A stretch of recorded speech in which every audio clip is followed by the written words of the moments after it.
Welcome to the Pazik Performance Group podcast. I am Tyler Pazik, and today we have Anthony Concialdi back on the pod. If you haven't listened to our first podcast that we did, I think it was a couple months ago now, maybe even a few months ago, it was amazing. It's actually the top downloaded podcast that I have right now. So anyways, Anthony Concialdi, a little background on him. He is the director of baseball at the Dugout Northbrook, just outside of Chicago. He's also the head coach of Revolution Baseball Club, which is a travel ball organization, also out of the North Chicago Suburbs, and he played baseball at Augustana College in Illinois. So without further ado, let's get into it. Welcome to the pod, Anthony. What's up, man? I am doing well right now. Not much is up, as you know, with this Corona thing going on. But Yeah. actually, one thing that is going on right now is I am working more, like everybody's doing everything online now because they can't meet in person. So it's interesting doing like a lot more team calls and one-on-one calls with people over the internet, which I actually kind of like because like that allows me flexibility to be home and, you know, be with my dog and my girlfriend and hang out with them more often. But it's also like I love going in and doing team consulting, so like that does sort of stink.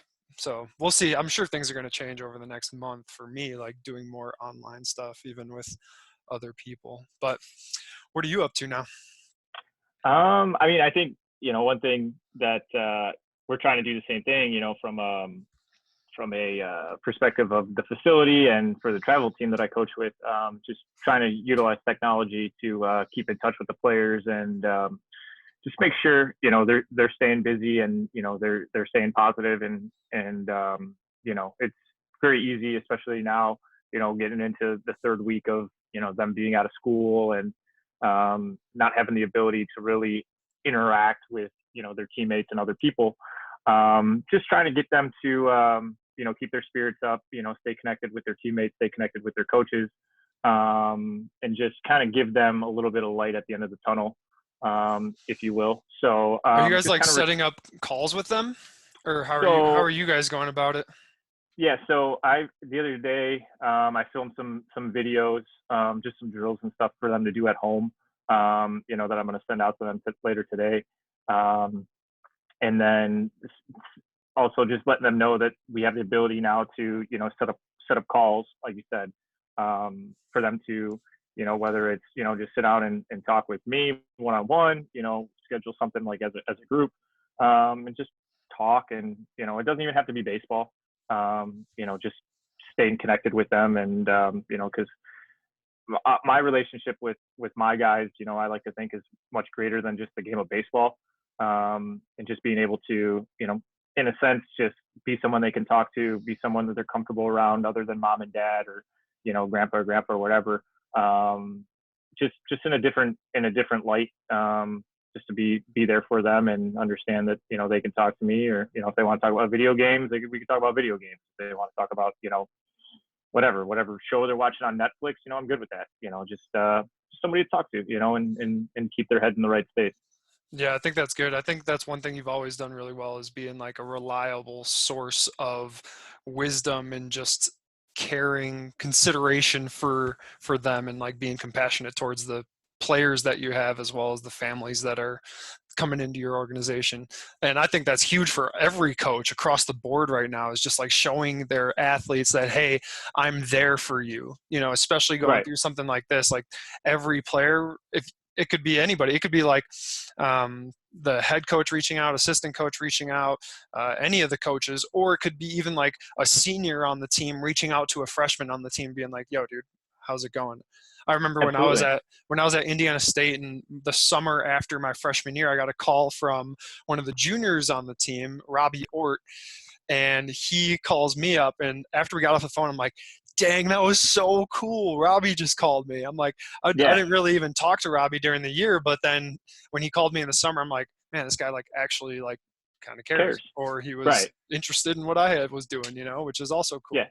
So Yeah. yeah, that's definitely huge right now. But with the kids being out of school for like 3 weeks, what is you're also out. They're not coming into the facility.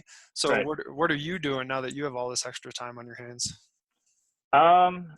Obviously, watching Netflix, spending time spending time with family and stuff like that. But just as far as from a, I guess, working perspective, like I said, just doing some video stuff.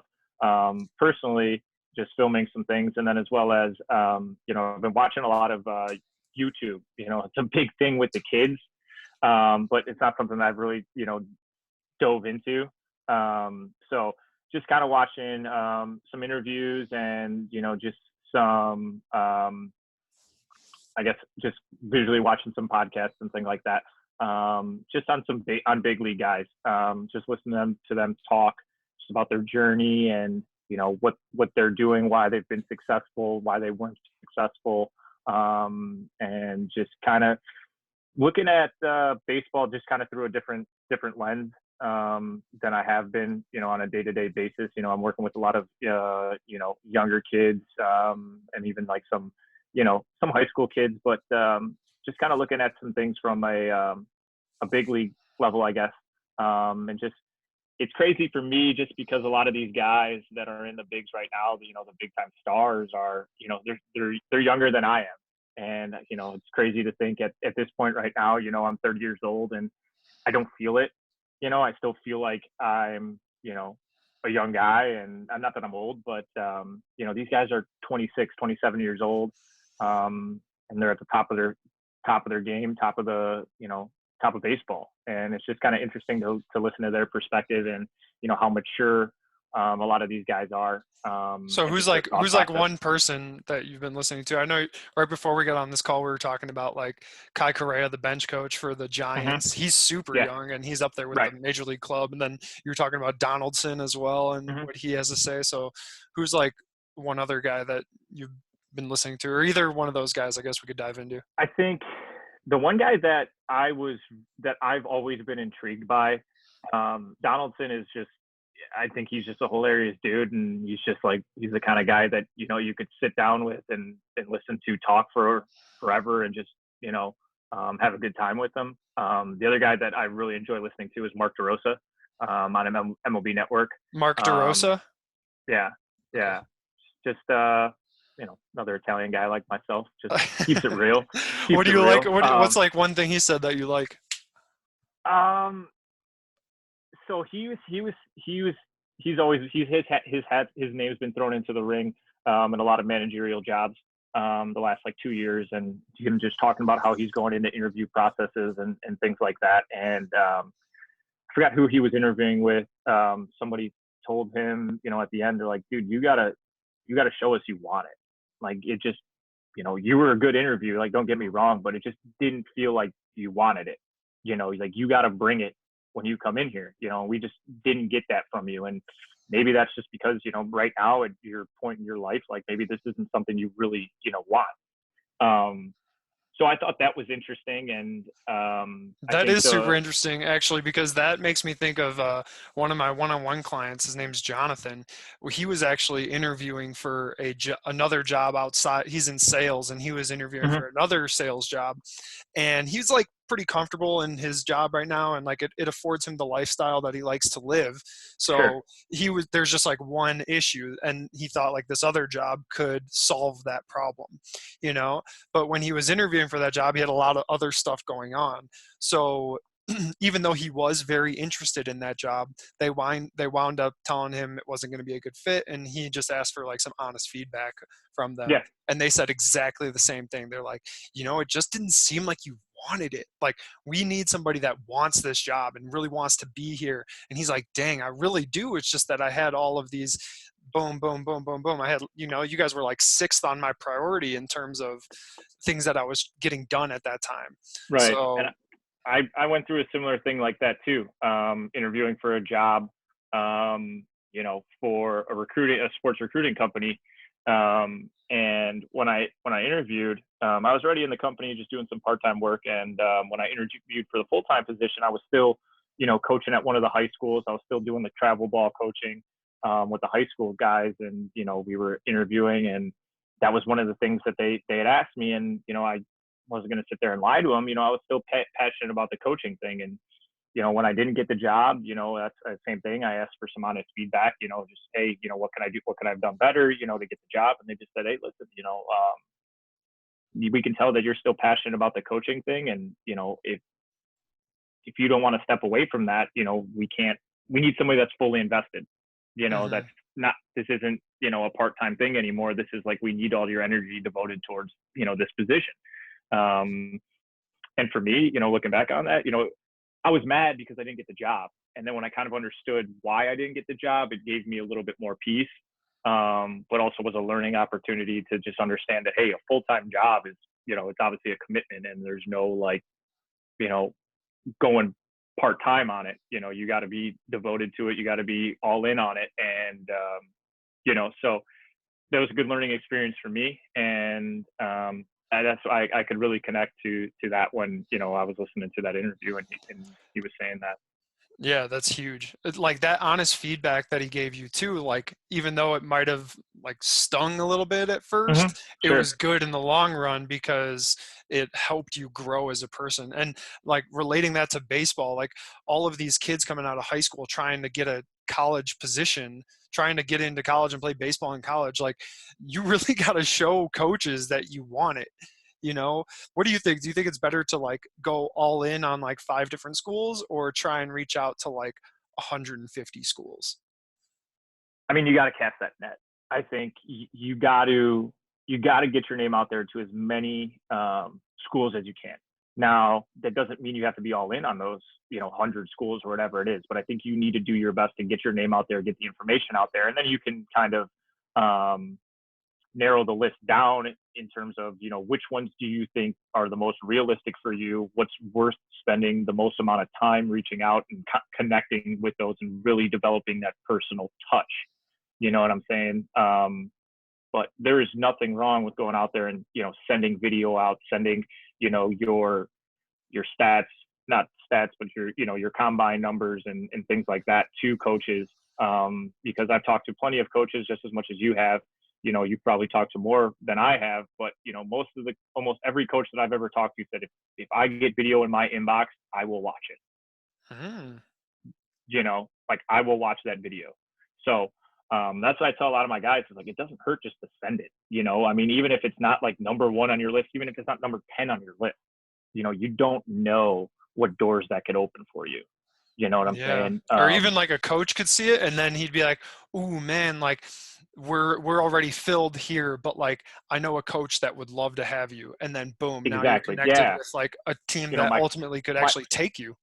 my college roommate is coaching over at this other school, and I know they got an outfield spot open or they got a catching spot open, and just send that video his way or whatever. You're putting yourself out there to be given more opportunities. The more opportunities you can put in front of yourself, obviously, the better chance you're going to have to grab one of those. Yeah, and I guess So now going back to my original question, like wanting it, like you got to show coaches you want it. Like that's how you show them you want it. Just like literally reaching out and sending them a video of you playing. Like right, and then from there like seeing where it goes and then just being honest with them. I think like it's like being like, "Hey, yeah, like you guys are I'm definitely interested in coming to school here. Here are the several other schools that I'm looking at right. and, hopefully it can Being work out." And transparent. yeah, not trying to like hide anything from them Right. and like Yeah. be like, "Oh yeah, I'm super interested in you guys," and then going to the next school and being like, "Oh, I'm super interested in you too. Like you guys are number one on my list," and telling everybody they're number one. Just be like, Right. just be completely honest, and then that way, like the coaches will actually trust you, Well, and and it'll give them the opportunity to really, come after you the way that they should, because if they think you're a fit, but you're telling them they're the number they're your number one, and you're really not, like they're not going to sell you as much as if you said, hey, listen, like you guys are probably number 5 on my list. I got 4 schools ahead of you. Like if they really want you, like they're going to give you that hard, sales pitch or whatever it is. Like they're going to lay it out for you, Oh yeah. but if Whereas you're if you go to them and you're like over the top, like I'm all in, they're going to be like, okay, we got this kid. Let's focus our energy on somebody else. exactly, and then And you're then going to you be feel sitting like there you're being not like, they wanted. don't want me. Exactly. Yeah. 100%. Yeah, yeah. And then you just wind up getting mad and frustrated, and then they get mad and frustrated, and you wind up not even going to Not a going school that there. probably could have been a perfect fit if you would have just been honest from the beginning. 100%. Damn. Yeah, 100%. that's huge. That is yeah, that's good. And you know what else is good? if, if for those listening right now, if you go into iTunes, it would be really good if you left a review and gave the podcast a rating 1 through 5 stars. If you've gotten anything out of either this podcast with Anthony so far, our last podcast that we did together, which I totally suggest going and listening to, or any one of the other podcasts, I'd really appreciate that. Help me boost my numbers, y'all. Trying to get this podcast up there. Podcast gains. All right, let's get back to this, Anthony. Anyways, so um, uh, yeah, like being honest and like showing them that you want it, but also like being completely transparent is huge. So what's going back to watching these guys on the MLB from the MLB talk about their past or where they're at now? Like who's another guy that you've been watching or listening to recently? The guy that I think is just obviously, like I said, Donaldson is a big one. I'm always been very intrigued. Not always, I shouldn't say always, but since he kind of came on the scene, from a popularity standpoint, is JD Martinez. Um, just watching that dude hitting the cage and just how he's analyzing things. I think there was for a while a lot of conversation around Donaldson and his take on hitting, and MLB Network did this big special on him, and there was all this blowback from people like, oh, that's not how you hit, this and that. It's his own way Can of. you give people a little background about that real quick?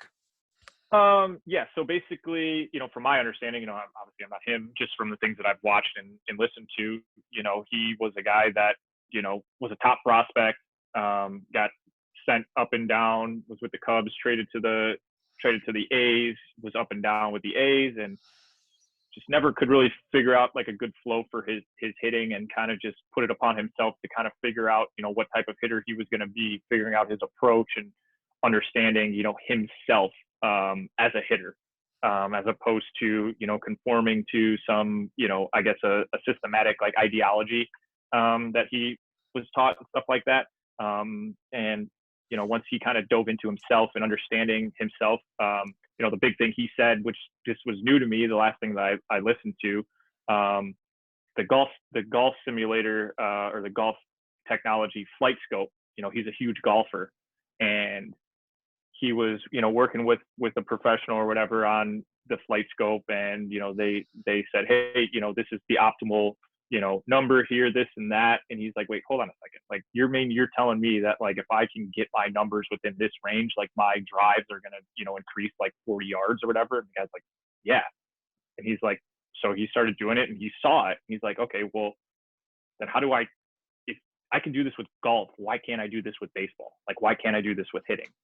So he kind of applied those things that he was learning through golf into baseball. He's like, as soon as like I started putting all that together, combining it with a better understanding of an approach at the plate, he's like, is when everything just took off. So And so he went on MLB and did a so he went. little special about that. So and it wasn't necessarily like that part of it. It was just like his hitting philosophy and like how he understands mechanics and like how he does certain things at the plate, or how he does things mechanically. And through like the demonstrations he was doing, like you look at it, you listen to it, and you're kind of like, that sounds really strange. Like that's really weird. Like, and for me, looking at it as a hitting coach, and especially somebody that works with younger guys, like I'm not going to teach them or get into it the way that he is, because he's a very well researched, he's talking about himself. He's not talking about teaching it to somebody else. He's talking about how he taught himself and how he understands it and how his body understands it, right? I think that's where a misconception comes in a lot of time when people are watching big league hitters or listening to big league guys talk about hitting. Like, they're talking about what works for them. You know what I'm saying? Like, they're not hitting instructors. Like, that's not what they're getting paid to do. They're getting paid to be successful. They're getting paid to, whatever it is, hit home runs, drive runners in, get on base, whatever it might be. So when they get interviewed, they're talking about hitting. They're talking about what works for them. They're talking about what they understand hitting to be from their own perspective.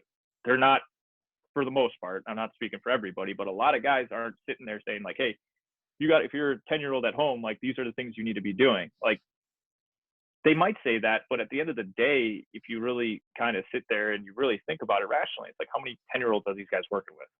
You know what I'm saying? So Yeah, probably not too many. right. So, and that's kind of, where I think, the whole Donaldson thing a little bit got kind of blown out of proportion from my perspective is, when he went on MLB and was explaining, like, his struggles and, how he transitioned his hitting from where it was to where it is now. People are like, oh, and he's talking about elevating the ball and, what he's doing with his front arm and how the angle of his bat, how he's trying to get it on pass and things like that. It's like, dude, this dude's in the bigs. He's an MVP. Like, if it works for him, like, that's fine. But you're talking about a guy that was a top round draft pick, a top prospect. Like, the dude's got crazy skills already, like God-given ability that most people don't have. So you kind of got to let him, that's what works for him. Like, it's interesting. Don't get me wrong. Like, it's interesting to listen to what he's saying and how he's going about it, but you got to take everything with a little bit of a grain of salt. Where when I listen to a guy like JD Martinez, I think his approach, the way he talks about hitting, I liken it more to like a hitting coach, where he's really has a firm grasp on why he's doing things and how it can relate to other guys and other guys' swings. Like, he's not just talking about his own swing. So it's interesting to see the two philosophies in a sense, and just the way the two talk about their approach to hitting and things like that. So yeah, that's interesting with like Donaldson. That kind of the whole time you were talking, it kept coming back over and over to me like, man, that is him coming up with his own hitting philosophy after years and years right. in the rabbit hole of hitting, talking to other people and seeing what they're doing and trying different things out, and then finally putting everything together and being like, okay, here's from the hundreds of coaches that he's probably had in his life, here are the things that have worked for me over Mm-hmm. time. And he's put Mm-hmm. those into his own hitting philosophy. And that's something that Mm-hmm. like someone who's a master of hitting or a master of any skill has Mm-hmm. done. They've learned from a bunch of other people. They've seen what a bunch of other people are doing, and then they pick and choose what works for them, and then they put it into action, and it becomes their own hitting philosophy. So for you to Right. like get on the Donaldson train and be like, oh, Donaldson's way of hitting is the only way of hitting, like, Right. then I think that will ultimately hinder you in the future, because that's all you're paying attention to. Whereas if you go ahead and you listen to a bunch of different guys and you go out there and try things and find out what works for you, then you'll come up with your own hitting philosophy, and that will ultimately be the best way to go about it. It's just Right. like back in the day when there used to be apprentices. Like, you would be an apprentice for 10 years or so underneath this one person, and then your goal eventually is to surpass the person that you're working underneath, and Mm-hmm. then somebody becomes your apprentice. When the apprentice becomes the master, like, that's when true learning and true growth has taken place. Right. Yeah. So, I mean, I think, a lot of times people are, and this is just life in general, are looking for a quick fix. You know what I'm saying? So, hey, let me hop on YouTube, find this video real quick. Oh, Donaldson, he's MVP. All right, yeah, I'm gonna teach my kid what he's teaching and stuff like that. Where as opposed to, that's where people in like my position, like, this is our job, where I'm gonna go out and I'm gonna listen to him talk. I'm gonna listen to this other guy talk. I'm gonna listen to another guy talk, and just kind of just get a feel for where all these different philosophies are at. And I'm trying to develop my own in terms of like what I think is going to work best. And don't get me wrong, like, it's through trial and error at times. You know what I'm saying? Like, hey, I'll try to talk about this or whatever. And that I tried it for a week with a couple kids, and it wasn't really working. So now I got to adapt. I got to make a change. Right. And it's just, that's how, life is in general. You Is have just, to you work at try that. You things. have to try new things. Right. You have to Right. do So, new things, and then like, yeah, fail and see what works and what doesn't work, because that Right. one fail that you had, I'm sure you don't dwell on it. I'm sure you just move on to the next No. one. And then that next one could be that one that helps that kid get to where he needs to go. So it's like, Yeah. hey man, yeah, like this last 2 weeks, like that drill just isn't getting you into the proper position that I'm looking for you to get into. So let's try Yeah. this drill instead. And then boom, Exactly. everything lines up, clicks, and the kid's like, Anthony Concialdi is a hitting god. Yeah, But no, that but comes I mean, through. that's what it's about, man. It's exactly what it's about, because just as much as, as a coach, you might struggle with the idea that a kid's not getting something, like you got to understand on the other side of it, like the kid's either going to be go in one of two directions. Like he's not going to think much about it, or he's going to like overthink it. But when you find and you come to him with the one drill or the one thing that you're going to do with him or the one thing that you say to him that clicks, like there's nothing better, because you see the look on the kid's face and you're just like, that's what it's all about. This kid's like, he gets it, and like it rattled me for a second, but like through that, like motivated me to figure out an answer for him, Yeah, or dude. get him to the right place. You That know, always makes me think of the old quote, like, on the other side of struggle is success. Like you had to struggle through that in order to find that success on the other side. yeah, yeah, man. There's nothing better. There's So nothing what's better what's when like you see that. what's like one thing that JD Martinez was saying that you really liked? Um, I think it actually wasn't. It might have been him, or it might have been the Red Sox hitting coach, where they were just kind of watching him hit, and he was talking with either another coach or another player, and he's like, you see like what he's doing, like with his back leg, like he's trying to stay grounded, like he's trying to keep himself connected to the ground. And that's something that just like I find myself saying a lot with kids. It's just, the more connection you can keep with the ground, the more power you're going to generate, because everything works through the ground. And you see a lot of kids, and again, we'll get it back into, the elevating the ball and launch angle and this and that. You see a lot of kids trying to stand up to elevate that baseball, but that you're losing your power, because you're losing your power source when you stand up and you get tall. The Mm, longer you stay down and connected to the ground, the more energy you're going to gather, and the more natural lift is going to be promoted, because your body's going to keep a more athletic position. So, that was one of the things that really stuck with me when I was watching. I was like, man, like that's pretty cool. That's dang, stuff that that I is find really cool. myself talking about. Well, Just actually, him when staying grounded. when I was in like sixth grade, I think it was, um, I was in a hitting facility, hitting off of a just regular pitching machine, Mm-hmm. and the owner of the facility comes by and tells me something almost exactly like that. And he's like, sit down a little bit, sit down a little bit. And I'm sinking into my legs, I'm sinking into my legs. And all of a sudden I just started crushing balls. Like Yeah. it sounded so different. My dad was there. He's like, whoa, like I didn't know you had that, you know? Yeah. And Yeah. then Yeah. I get done with that session and my legs were so tired. And the next day they were so sore. Like I'd never used my legs before in my entire life. And I mean, it was amazing being able to Right. sink And into your legs. And that's what it kind of reminded me of. but in the same side of it too, it's like you can relate to this as a pitcher. It's the same concept, and that's like what I try to instill in a lot of a lot of my guys, is just the fact, like all my guys, is the fact it's like pitching and hitting are different, but they're very similar. Like at the end of the day, like you got to work through the ground, right?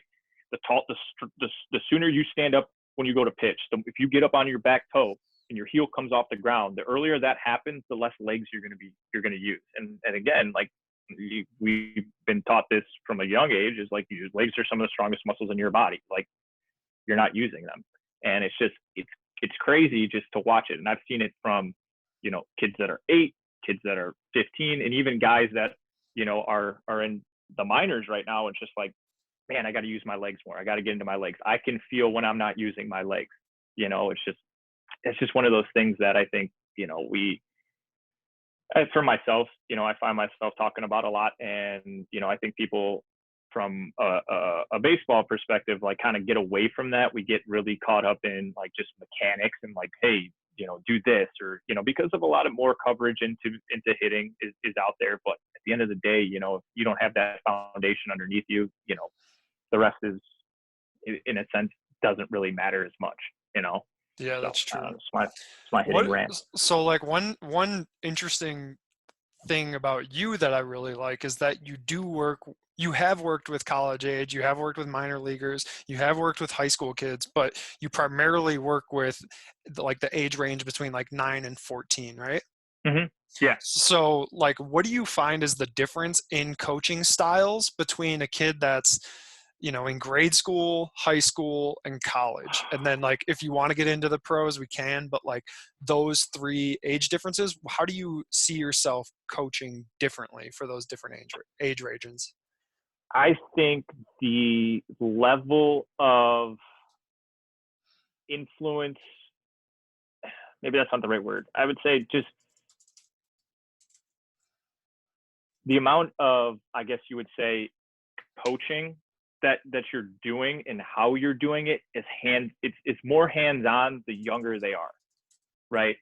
And as they get a little bit older, from my perspective, I try to get them to think a little bit more, right? And think a little bit more for themselves, as opposed to, and not that like when they're younger, I'm giving them every answer, but I think it's a lot more, asking of questions and analyzing and talking, from as they get older, as opposed to younger. Yes, we do want to do a lot more of action, like hitting the ball and drill work and stuff like that. Yes, we're going to talk about it. But more so it's for them to get those repetitions and have me there as a support to say, hey, remember, let's make sure, we're keeping ourselves lined up, the head centered, we're head and back knee, are lined up, or whatever, what have you, as opposed to, let's say, for instance, like an older high school kid or a college guy that's more developed, their swing's more developed. It's more of like, hey, I'm here for you. Like, let's talk through some things. Like, what are you feeling? Coach, I don't know. Like, this doesn't feel right. No, man, that's good. Like, that's really good. Like, you got to trust that. Or, hey, hold on a second. Like, let's talk about this for a second. What are you feeling? What feels right? What doesn't? It's more of an analytical approach, for me, as they get older, as opposed to when they're younger. It's more of like building that foundation, laying the groundwork, for them to get to the point where they can almost start asking me questions as opposed to me asking them the questions. If that makes So sense. it's almost like you're teaching them the game of hitting or the game of fielding or the game of pitching, and then as they get older, like hopefully they're teaching themselves and they're getting more and more curious with Yes. the teacher themselves, with Yeah. you, so that they could be Yeah. like, hey, like, we talked last time we were on, we talked about the difference between training and practice, and like Mm-hmm. when they're with you, they're training, and then they Correct. have to go practice on their own. Right. And so like when they come to you and you like train for 30 minutes or an hour, whatever it might be, then they go work on it on their own and they're practicing on their own. Then they can come back to you and be like, hey, like last week, after we talked, I was in hitting by myself and like this is what I was feeling. Like, is this what Right. I'm supposed to be feeling? Like, Right. I'm not sure if this was getting me to where I needed to be. And Right. you're like, no, like that's exactly what you want. Or it could be exactly like what you just said. You go back and like, let's look at this again. Like maybe we need like a different drill to get you Mm-hmm. into that position. So that's good. One thing with those questions, I always talk about this book, but it's called Ask More, Tell Less by Greg Warburton, and he talks about the three parts to a good question. And so the first part is like make it simple, and then the second part is give it a subject, and then the third one is give it a timeline, or give it a time and place type of thing. So but like when you're asking a kid like what are you feeling, or what what are you thinking right now, like simplifying down that question, because they might be feeling multiple things or they might be Mm-hmm. thinking multiple things. So this is just like a coaching thing in general that I found very, very useful in like my coaching. I mean, my job is basically asking questions, Yeah. and so like simplifying it down and just saying like, what's one thing you feel when you take that Mm-hmm. swing? What's one thing you're thinking? So you simplify it down to just one, so then they don't have to say like, oh man, well, Man, there's so much I'm thinking about. Normally, if they go like that, if they say something like that, then you're like, okay, let me rephrase this question. That should be a cue for you Yeah, to be like, all right, what's one thing that you think about when you take that that, swing? Or what's that one happens thing? all the time.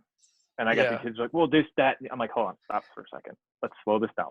Okay, I understand that's where your head's going right now, but let's narrow this down for a second. I want you to tell me one thing. If you could pick, you just name 5 things. What's the most important? Like, what do you think the most important is? Right? And that develops a dialogue, and we may take those other things and say, yeah, hey, listen, that's why that's most important, because if we don't do this, then all those other things you just named off don't matter, you know? Um, that's true. so it's kind of a way to bring it all together. And I think sometimes like I ask broad questions because I want to know where their headspace is, like where are they at, and then I'll bring it back and say, hey, okay, I know where his head's focused, like it's overwhelmed. So let me bring it back in something to keep it more simple.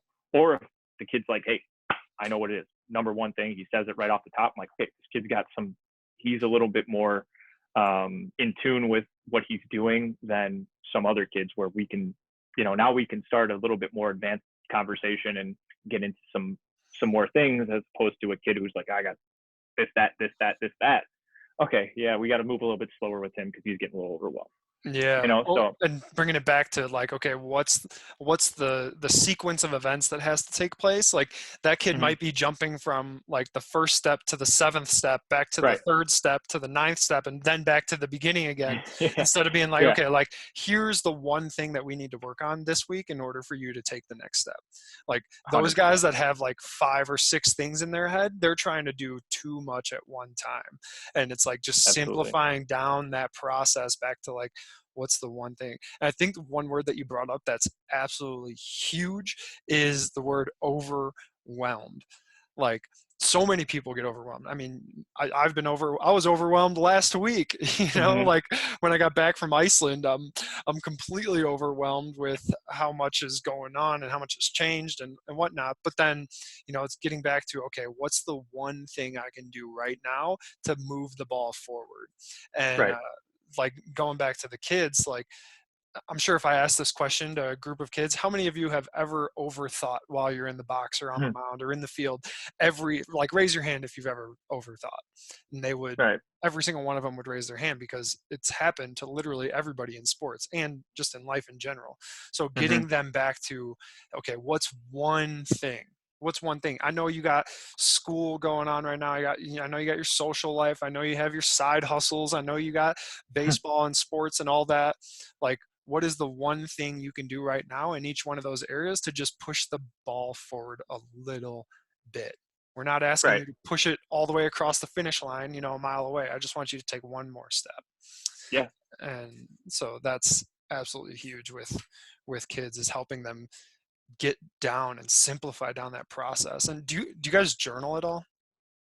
We talked about this last time. Yeah. So the one thing for my team, at least, we have binders, right? Oh, yeah, yeah, yeah, I remember now. And we talked about that, and just making sure that I'm trying to get these guys to make that a regular thing, and especially as you know, my team's 13 years old, and 13-year-olds, they got plenty of things going on. So I try to keep on them about let's make sure we're taking things down, and we're recording our numbers, and if you learn something today in practice that pertains specifically to you, like you guys got to write these things down, because if you don't, like, things are going to get forgotten, and you're going to get to that moment where you're like, man, I really wish I could remember what coach talked to me about, because I remember, back in, February, I was sitting in the cage, and when he told me that one thing, I just started, really feeling good, or if it's on the mound, or, during infield, like nothing could get past me. If you guys don't write these things down, you're going to forget. And I always try to, get them to understand. It's like, trust me, guys, like I've lived this already. Like I've done it. You know what I'm saying? Like I've done all the things that you guys probably think you're It's doing or you're novel not to them. doing. Like, It's new. Nobody right, else has ever right, been through this. right, Anthony, you don't right. understand, man. It's like, nah, I do. yeah, no, it's exactly what I try to get them to understand. And it was just something as simple as, here, this is kind of off topic, but I think this kind of relates really well to, just the overall conversation. I'll give you two things that kind of happened in the past like month. Number one, with my team, we've been practicing 2 days a week, and we had just practices were getting monotonous. You know what I mean? We've been training since November, and just things, you could just feel it getting stale. So I said, you know what? The last half hour of practice, we're going to do some whiteboard work, right? So put up a whiteboard. I say, all right, keys to winning, or keys to success. I forget exactly what I said. We just sat down and we just made a huge list, and they're all like arguing with each other, like, "Oh, that's not important. This is not." I'm like, "Guys, just relax. We're just making a list right now. We're gonna That's take this good list." though. They're Yeah, interacting. right. We're gonna take this list and we're gonna narrow it down into 5 things, right? So just through that, just getting them to really start thinking a little bit more outside of, just hitting in a batting cage or whatever. It was just interesting to see the things that they were saying. So we narrowed the list down to 5 things, and when we got down to it, we started breaking it down a little bit more into detail and understanding, hey, some of these things that we said could fall into these 5 things, and just kind of bringing it all together. And then at the end, I'm like, all right, so none of you guys have done what I'm thinking you should be doing. What should you be doing? They're like, get our journals. I'm like, yes, like, you guys should all have your journals right now. You know what I'm saying? Like, write this stuff down. Like, this is game changing stuff right now. You know, um, That's so awesome. that was one cool exercise that we did. That I hope that really translated with them. And but so that Sunday we had a practice, and the one nice thing that we can do at our facility is, pitchers can throw live to hitters and hitters can hit. So I broke my guys down. We had 12 kids, broke them down in teams of 6. We've done this before, and it was just dead. Like, nobody competing. Like, we had one kid that we had probably two kids that were there to practice and like compete, and everybody else like just wanted to hang out with each other and just talking about God knows what, and all kinds of nonsense. And I got mad. I laid it into them. I'm like, you guys just have no idea what you're doing right now, and just like, they're all like yip yap into each other. I'm like, none of you guys got the stones to go out and talk crap to each other, like talk crap to another team. Like, I've seen you guys play. You don't play like that. So I don't know why you're acting like that right now. You guys are a bunch of fake tough guys right now. And so the next time we had practice, I talked with the guy that runs our organization. I said, hey, we need to sit these kids down and get them to understand like what it means to really practice and get after it. Right. And he's like, hey, I love it. Let's do it. So we had a conversation. We had like a long conversation, and I'm like, okay, this is a lot of talking. I got to figure out a different way to get them to kind of understand like what it means to compete and be competitive. So I showed them a couple of videos. I showed them one of Kobe Bryant practicing. There's like a famous clip where he just like freaks out on his guys in a Lakers practice. I guess he hadn't been practicing for What's this video? uh Can I just look up like oh, Kobe Bryant freaks out at practice? yeah, but it's got some bad language in it, and it's hard to hear. There's like a censored version of it, but yeah. So I was trying to show him that. It didn't really work because it was really hard to hear. But I'm like, dude, this guy hasn't shown up to practice. These guys come out here and start practicing like garbage, and he's calling everybody out. He's telling the coach, get them off my court, get these guys out of here. These guys are soft. Like, he wants guys to come to practice and bring it, because he knows that's going to get him better. If you're not getting him better, he doesn't want you around. And it goes for the same thing. Like, he knows that's going to make the team better. And I showed them a clip of like the dream team, and when there was a clip in that documentary where they were Jordan and Scottie Pippen were talking about how when the Bulls wanted to bring Tony Kukoc in, and they're like, nah, we don't need this guy. And so they ended up playing him in the Olympics, and they're like, we're going to shut him down. We're going to show, Jerry Krause that we don't need another guy. Like, and they shut him down. And he was like, dude, I couldn't get halfway across. I couldn't get past like the free throw line half the time because these guys were just up on me. And then the last one I showed them was just the dream team practicing and how like they broke up into like a split squad game and how, Jordan was going after Magic and Karl Malone was going after Barkley, and like these guys were just clashing, right? Because at the end of the day, like they wanted to get better, and what it takes. And sometimes it takes guys getting into it with each other for you to get better. But at the end of the day, you guys are going to dap up, you're going to shake hands, you'd be like, all right, man, we're good. Like, Yo, thanks for bringing it today, man. Thanks for right, making me better. Exactly. So I don't know. It's just some things that I, just trying to bring just a different perspective outside of just playing, practicing. So did it work when you brought him up? Of course. Now all this stuff transpired with, Oh, that was right. That was right before. That was our last practice. Oh, dang, man. The two stories you brought up, you're like a little whiteboard work. I mean, if you got some time, you should do like whiteboard work Wednesdays or something like that. That'd be cool. Well, what I want to do is I did this the other day with them. Is I hopped on Instagram. I meant to text because I got all these guys on Instagram, and I meant to send them a text to say, hey guys, would like to get a little, session in with you guys just on Zoom or something. We set up a Zoom account for the organization and stuff like that. But I was going to record a video. I thought that's what I was doing on Instagram. And all of a sudden, it just sends out a phone call and like all the kids. And it's like, oh, Coach Concialdi wants to, Instagram with you guys. And like 3 kids popped on, and it was funny. They're all sitting. 2 of them are sitting there playing video games. They're like, hey, Coach, what's going on? I'm like, I don't know, man. I just want to see what you guys are doing, But that's hilarious. I just sent them all a message. I hopped on there for a little bit of time with them and just kind of I don't know, just see what they were doing, because I was hoping a couple more kids would jump on, but whatever. I just said, hey, we're going to set up a time. We can all just kind of just sit and, just see what you guys are doing and just stay together with each other. Awesome. I mean, just in that scenario, just being able to sit there and just be like, hey guys, let's do a little whiteboard work. What have you guys been doing? How does this translate to baseball, or something of that sort.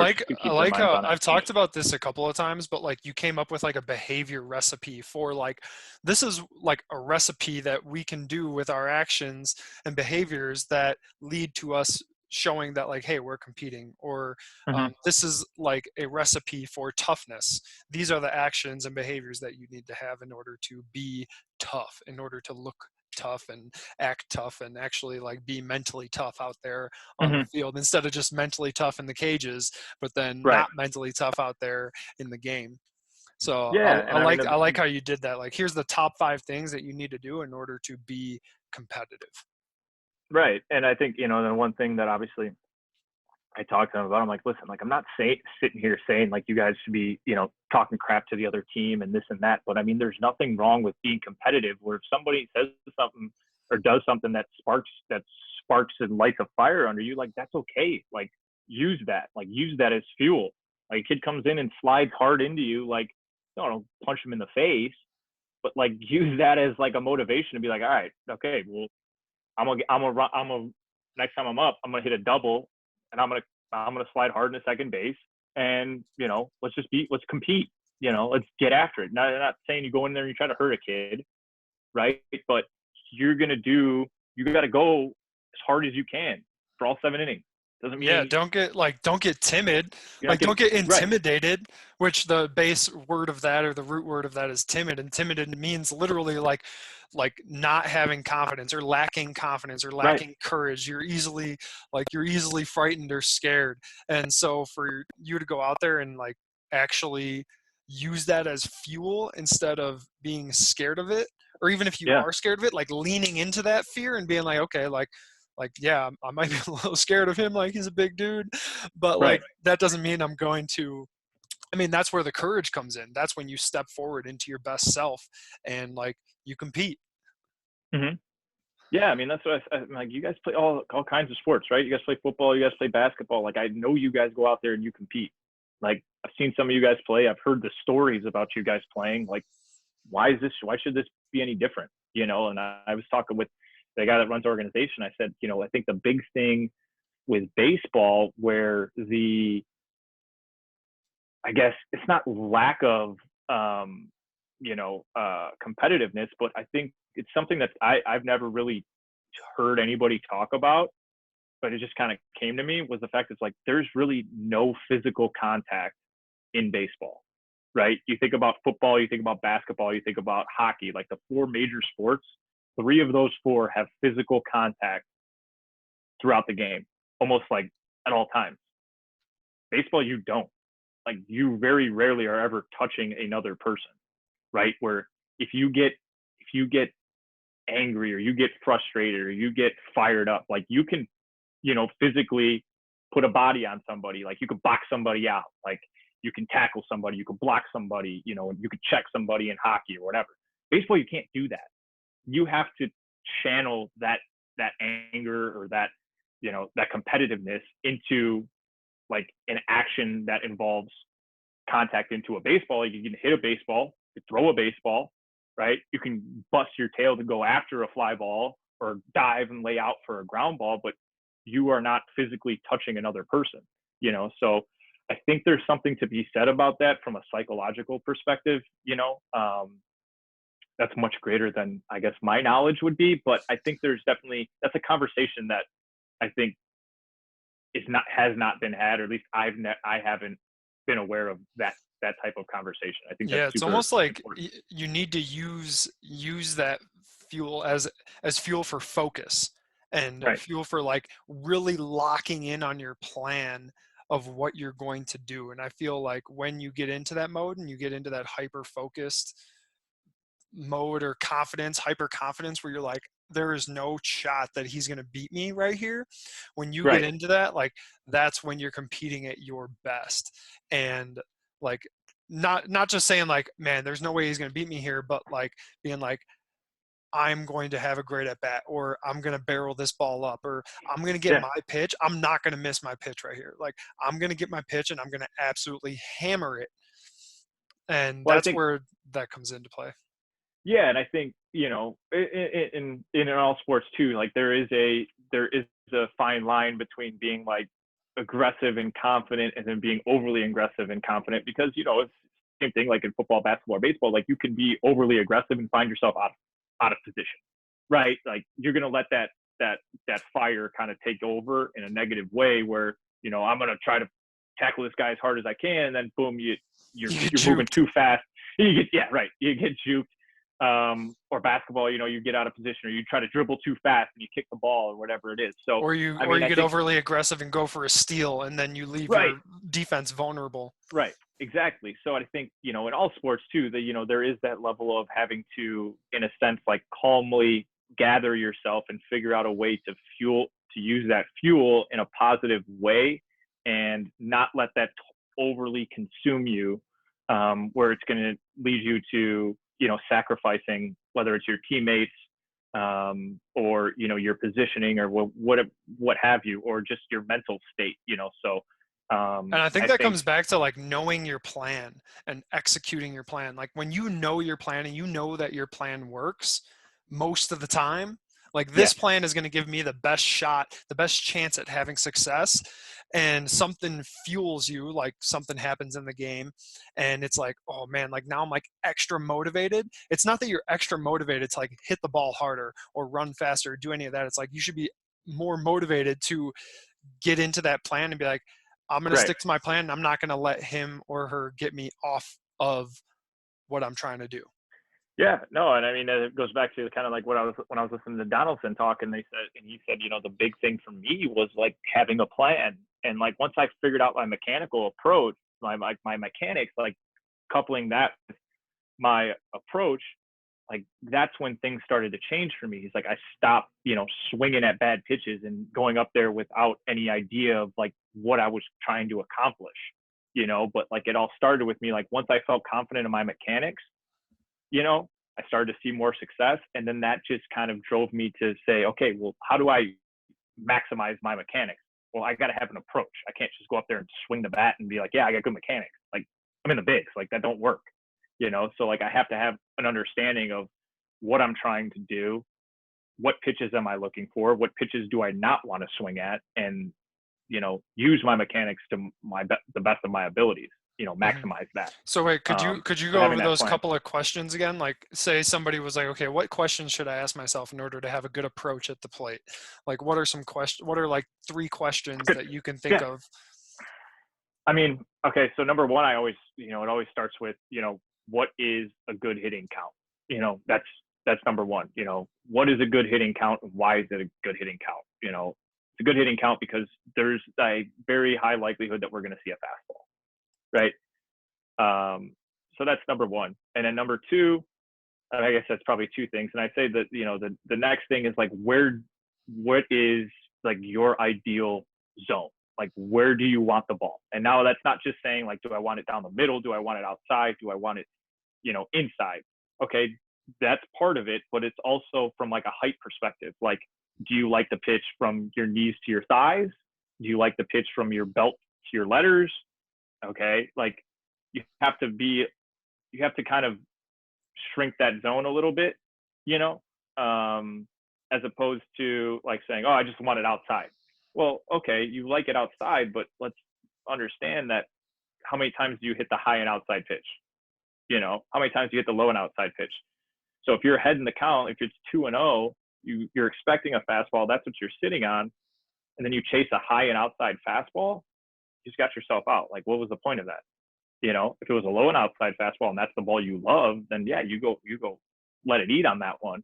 But yeah, just like understanding what your zone is and then understanding the count. It's like, okay, what is the pitcher trying to do?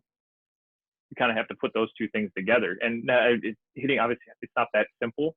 But But those you are two have to good have a questions to simple, ask yourself. right? Because if you don't have that understanding, right, you're just making one of the hardest things to do in all of sports like way harder than it needs to be, right? Like if you don't have an understanding of, you know, number one, yourself and like what you do well, like that's a problem. I find myself asking kids that all the time. Where do you like the ball? Like, where's your favorite spot to hit it? Right down the middle.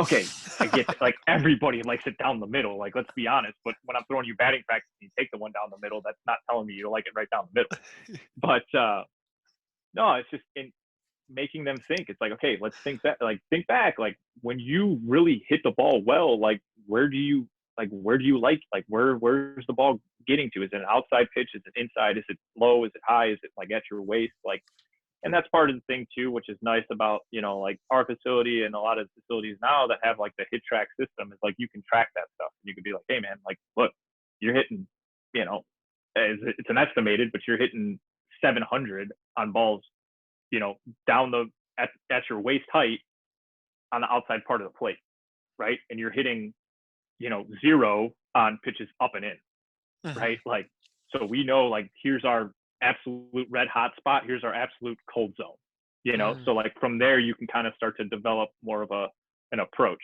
you Yeah. know. I think one thing that you said a minute ago though was like, hitting's not that simple. I would argue that it is that simple. I find Like, myself going back and forth with that, right? You know, like I say it is simple, you know, and I think as humans, as individuals, like we a lot of times won't trust that, right? So like we won't trust, like it can't be that easy. It can't be that easy. Like it's yeah. got to be harder than that. You know, I break mechanics down and just say, hey, you know, it's broken down into 3 things, and like it's that simple. Like we try to make it harder than it is, but like it's that simple. You know, and I think sometimes we fall into the category of just generalizing, you know, how everybody else is like, oh, it's the hardest thing to do, this and that. Um, it's hard if you're going up there with, like I said, without a plan. I think if you have a plan, that's what makes it, like you said, that simple. Like when Hmm. you have a plan and you have structure to what you're supposed to be doing, like it's just like anything else. Like it's gonna be it's gonna be easy, or it should be fairly simple. But And also when knowing the difference between like what is your classification of failure? like Sure. controlling what you can control and not like obviously staying away from the things that you can't control.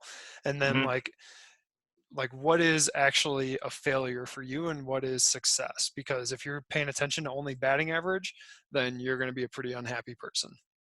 Right. What was I just? Oh my gosh, dude, this is gonna bug Dang, did I cut me. you off? No, no, no, no, no, no. This what you just said right there. I was just listening to something, and they were talking about that to a T, just batting average and the concept of batting average and how much of a bad indicator that is of success. Hmm. I mean, Oh that man, guy, it's gonna I was bug telling me. you about Nate Rasmussen, who actually like this podcast is going to be a week after that podcast with him. And we talk about that a ton on there. Like, what in the Twins organization do they actually like say is a successful at bat, and what do they say is not a successful at bat? And they don't even care about batting average. Yeah, it was Steve Springer. Ah, okay. Yeah, he was just talking about, like, dude, you're talking about the the sport that's totally centered around failure, and you're going to take a number and that's going to tell you if you're successful or not. Like, come on. I mean, Come obviously on.